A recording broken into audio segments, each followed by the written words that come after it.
ગતરોજ રાજ્ય સરકારના મંત્રી દ્વારા જાહેર મંચ પરથી શિક્ષકોને લઈને જે નિવેદન આપવામાં આવ્યું છે, જેની અમે સખત શબ્દોમાં નિંદા કરીએ છીએ. અને આ નિવેદન જે સરકારના મંત્રી દ્વારા આપવામાં આવ્યું છે એ સરકારની માનસિકતા છતી કરે છે.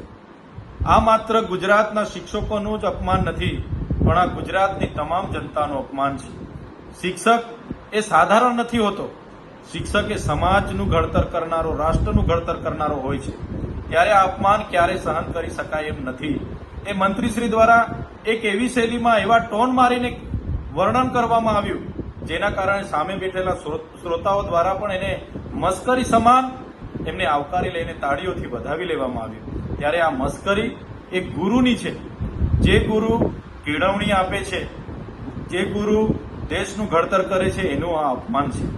ત્યારે જે પગાર પંચની વાત કરવામાં આવી અને કહેવામાં આવ્યું કે આગળના ભૂતકાળમાં 200 થી 500 રૂપિયામાં નોકરી કરતા હતા અને સારું શિક્ષણ આપતા હતા, ત્યારે મોંઘવારી કેટલી હતી એ પણ જનતાને ખબર છે, ને આજે મોંઘવારી ક્યાં પહોંચી છે એ પણ જનતાને ખબર છે.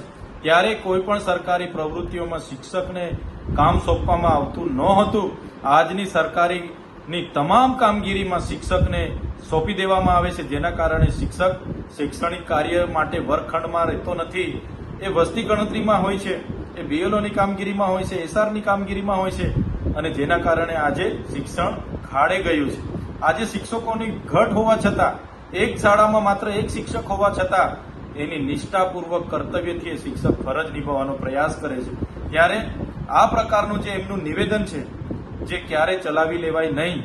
અમે ગુજરાત સરકારને કહેવા માંગીએ છીએ, એમના મંત્રીને કહેવા માંગીએ છીએ, જો તમે શિક્ષકોનું સન્માન કરી શકતા ના હોય તો શિક્ષકોને અપમાન કરવાનો તમને કોઈ અધિકાર નથી.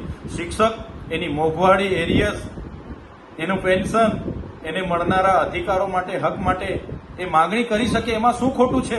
તો તમે કીધું કે શિક્ષકને 8મું અને 10મું પગાર પંચ આપીએ છીએ, છતાં એમનું પેટ ભરાતું નથી અને માગણીઓ કરતા રહે છે.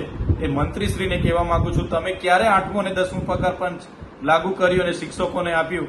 આવી ખોટી માહિતી ગેરમાર્ગે દોરવા માટે, શિક્ષકોને અપમાનિત કરવા માટે જે રમેશભાઈ કટારા દ્વારા, એમની ગુજરાત સરકારના મંત્રી દ્વારા કરવામાં આવ્યું છે, જેની અમે સખત શબ્દોમાં નિંદા કરીએ છીએ. અને આ અપમાન અમે ક્યારે સહન કરવાના નથી. એનો જવાબ આવનારા દિવસોમાં ગુજરાતની જનતા આ ભારતીય જનતા પાર્ટીની સરકારને આપશે.